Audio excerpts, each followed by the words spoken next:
¿Podrían imaginar que una enfermera coloque una bebé junto a su gemela para tratar de revivirla? ¿O qué pensarían de un parto que duró más de 70 días? ¡Hey! ¿Qué pasa, Smashers? Hoy veremos condiciones que parecían imposibles de curar. Kitty y Briley. Las hermanas gemelas Kitty y Briley Jackson nacieron en un hospital de Massachusetts el 17 de octubre de 1995. Y lo que sería una historia memorable vendría a continuación.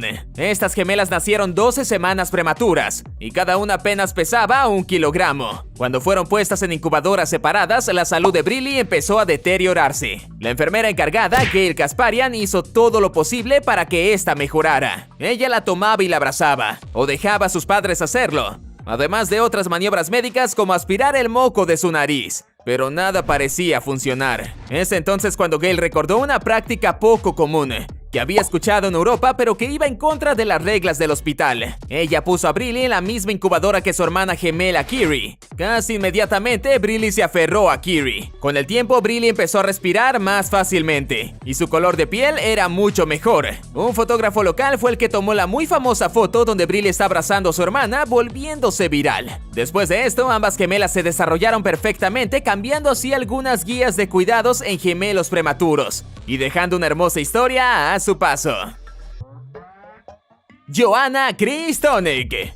Si piensan que las madres primerizas la tienen difícil porque a veces los dolores antes del parto pueden durar más de 20 horas, imagínense ahora tener que soportar 75 días. Joanna, una madre polaca de 21 años, estaba embarazada de 3 niños cuando fue al hospital por fuertes contracciones que estaba teniendo. Cuando empezó el parto, lamentablemente, uno de sus hijos no sobrevivió. Pero la labor de parto no terminaría ahí. Si se paraban las contracciones de Joanna, los otros 2 bebés no iban a sobrevivir tampoco. Los doctores colocaron a Joanna en una cama a 30 grados con los pies arriba. De esta manera facilitaría las contracciones un par de meses más, hasta que los bebés estuvieran lo suficientemente grandes para salir con buena salud. Después de 75 días de agonía, Joanna dio por fin luz a Iga, una saludable niña, y también a Ignacy, un varón. George King. Este bebé fue uno de los bebés más grandes nacidos en Gran Bretaña. Así que solo por esto se imaginarán lo difícil que su madre la pasó en el parto. Aunque muchos pensarían que lo mejor en estas ocasiones es optar por la cesárea, su madre, Jade Packer, de 21 años, pasó por el parto de manera natural. Y como habría de esperarse, hubo algunos problemas. George estuvo atorado en sus hombros por alrededor de 20 minutos, e incluso paró de respirar. Los doctores solo le dieron al gran George un 10% de sobrevivencia por las complicaciones que había sufrido. Pero este solo sería otra prueba más que este bebé iba a pasar. George desafió estas probabilidades y se recuperó rápidamente, acompañando a su mamá a casa vistiendo ropas que serían para un bebé de 6 meses. No es ninguna sorpresa que Jay decidiera que no iba a tener más hijos después de esto. Sarah Thistlethwaite.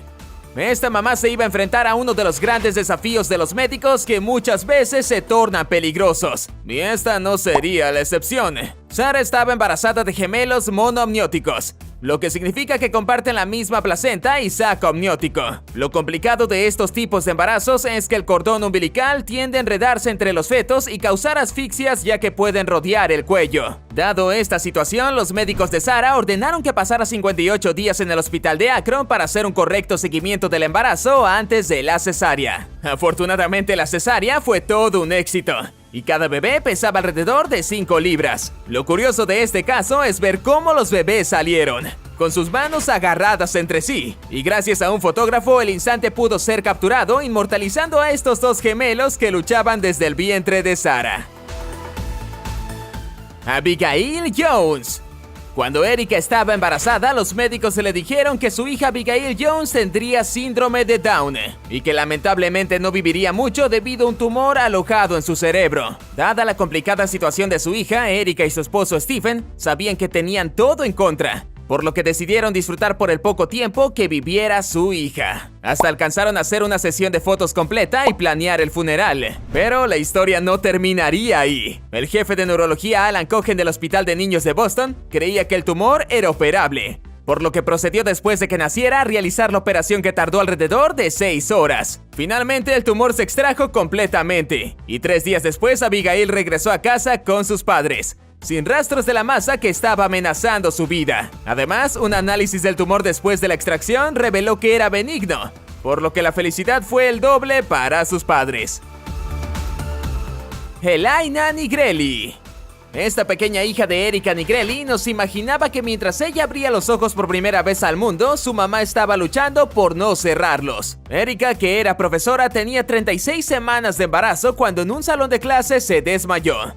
Y de su boca empezó a salir saliva. Todos sus colegas asustados trataron de hacer maniobras de reanimación para mantener a Erika respirando hasta que los paramédicos llegaran. Cuando llegó al hospital no tenía pulso y su corazón no latía. No obstante, los doctores realizaron una cesárea de emergencia para salvar la vida de su hija. Así que se podría decir que fue un nacimiento post-mortem, ya que el corazón de Erika no funcionaba. Lo que nadie esperaba es que unos instantes después el corazón de Erika volvería a latir. Los siguientes días estaría en un coma inducido, pero al final lograría sobrevivir. Lo que sucedió con esta mamá fue que sufría de una cardiomiopatía hipertrófica, una condición en donde el músculo del corazón está más engrosado de lo normal, haciendo más difícil a la sangre salir. Después de 3 semanas, por fin Erika pudo ver a su hija sana y salva. Holtin Mikkel Hermannstorfer. Si les pareció el caso de Elaina sorprendente, esperen a oír el de Tracy, su bebé Mikkel. En esta oportunidad, no solo Tracy, sino también Mikkel estuvieron aparentemente sin vida durante la labor de parto. Tracy sufrió de un arresto cardíaco, perdiendo el pulso, latido de corazón y la respiración. Su esposo cuenta que el color de piel de ella estaba tornándose gris y cuando tocó su mano estaba helada. Después de que intentaran revivir a Tracy por varios minutos, los doctores decidieron ordenar una cesárea de emergencia sin anestesia para salvar al bebé. Pero unos segundos después de que saliera su bebé, ella recobró el pulso y la respiración. Además, después de unas maniobras hechas a su bebé, este también recobró la vida. Casi al mismo tiempo, según los doctores en la cirugía, ambos regresaron a la vida. Según el doctor Martin, es muy raro que una mujer sufra un arresto cardíaco durante el embarazo. Y más raro aún es que sobreviva. Al final de una entrevista solo pudo decir que era un milagro. Jon Zarcona.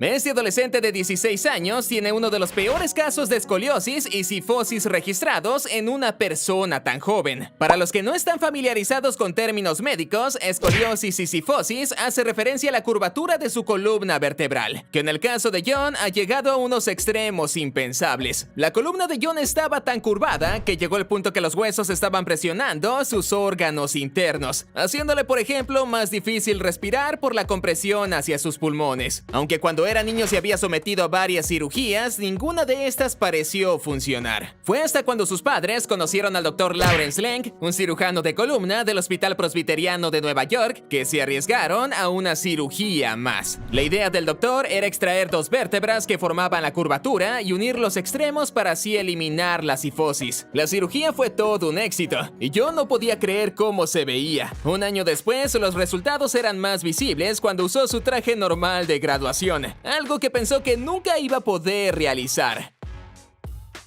Niños burbuja. En los años 80 se hizo famosa la historia de David Vedder, más conocido como el niño burbuja, dado que por una enfermedad conocida como inmunodeficiencia combinada severa, había pasado toda su vida encerrado en una cúpula de plástico. Esta condición hace que haya una disminución de las células que nos defienden de infecciones, por lo que David tenía que estar encerrado del mundo exterior porque cualquier simple gripe podría ser mortal. Al final David falleció sin haber una cura o tratamiento efectivo. Hoy, después de 40 años, doctores han logrado un tratamiento que podría ser la cura de este mal. Se trata de una terapia genética que utiliza el virus del VIH para reemplazar la versión defectuosa del gen que causa esta condición, y así impedir que se desarrolle la enfermedad. Hasta ahora 10 niños como Gael Jesús Pino han sido beneficiados de esta técnica, que después de algunos años de estudios, las pruebas siguen arrojando que los niños están completamente libres de la enfermedad. David Fashionbaum. Este estudiante de medicina de Estados Unidos estuvo a punto de fallecer por una condición de la que no había cura. David fue diagnosticado con la enfermedad autoinmune de Castleman, una condición que hace que su cuerpo ataque sus propias células y que también se comporta como un tipo de cáncer. Cada vez que sufría un recaimiento, David era hospitalizado desde semanas a meses, y la única cosa que podía hacer era someterse a quimioterapias que solo alargaban un poco más su vida, pero que no eliminaban su problema. Un día en el hospital, David notó unos lunares de sangre en su piel, y al preguntarle a los doctores, estos no le colocaron atención. Al pasar el tiempo, David pudo graduarse como médico e inmediatamente creó una organización de investigación para su enfermedad. Reunió a los mejores expertos en el tema para lograr dar con una solución. Obstinado a dar con un tratamiento, David recordó sus lunares de sangre y lo asoció con algo que había estudiado, unas proteínas de crecimiento vascular y que en su enfermedad estaban muy altas. Estas proteínas señalizaban para el aparecimiento de la enfermedad, y él ya sabía qué medicamento pararía esa respuesta. Así es como en una farmacia común y corriente encontró el inmunosupresor Sirolimus, y desde hace 5 años no tiene signos de su condición, curándose a sí mismo. Abul Bahandar.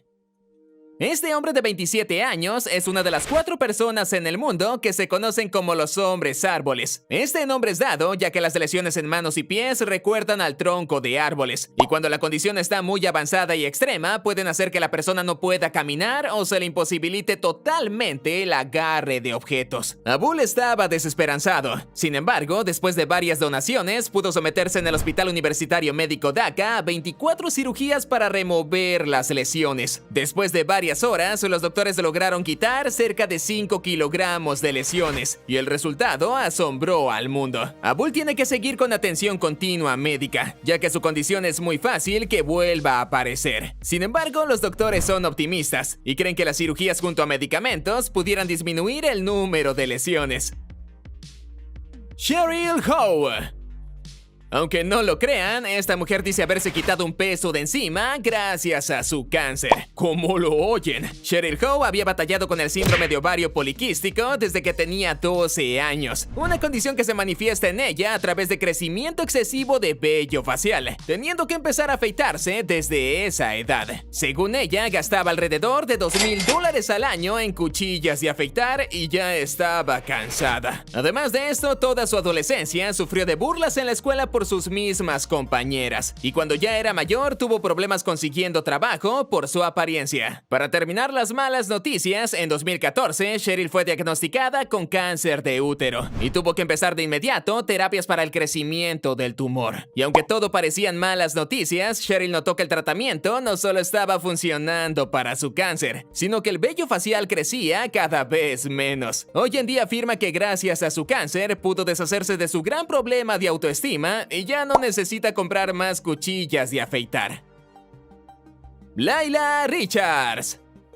Se trata de un bebé de tan solo 1 año que fue diagnosticada con una leucemia agresiva, en la que las quimioterapias no habían funcionado y de la que los doctores habían afirmado que no había una cura. Sin embargo, sus padres no se rindieron, y el equipo médico les dijo que había una posibilidad con una nueva terapia experimental que solo había sido puesta en un ratón. A pesar de los riesgos, la familia aceptó este método. La terapia consistía en añadir células inmunológicas genéticamente modificadas que acabarían con las células cancerígenas. Después de 18 meses de seguimiento, el profesor Wasim Kasim, líder en la técnica, publicó un artículo con excelentes noticias. Layla era el primer caso exitoso, y en todo ese tiempo después no había rastros de cáncer en ella, por lo que el profesor dijo haber encontrado una posible cura que beneficiaría a muchos niños.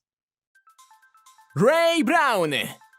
En el año 1995, Ray Brown recibió la noticia que tenía el virus del VIH, lo que lo obligó a tomar tratamientos diarios para poder sobrevivir. Pero una tal vez no tan mala noticia lo esperaría en 2006. Ray fue diagnosticado también con leucemia, y lo único que podían hacer los médicos en Berlín era un trasplante de médula ósea. No obstante, el donador no sería cualquier persona. Los médicos, con la curiosidad de que pudiesen también curar el VIH, tomaron como paciente donador una persona que había desarrollado una resistencia natural al VIH. Increíblemente su teoría funcionó, y Ray Brown estaba totalmente curado. No había rastro en las muestras del virus. Ray pasó varios años libre de VIH, y en 2019 otro hombre, Adam Castillejo, se convirtió gracias al mismo tratamiento de Ray en la segunda persona de curarse del VIH. Varios médicos dicen que esto, aunque de difícil implementación, es una esperanza para erradicar el virus del planeta.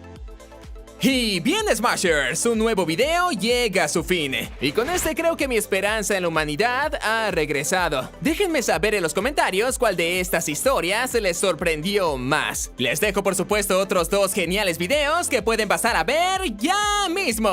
Y recuerden dejar su like, compartir el video, suscribirse y darle un buen golpe a esa campanita para que no se pierdan de ningún nuevo video.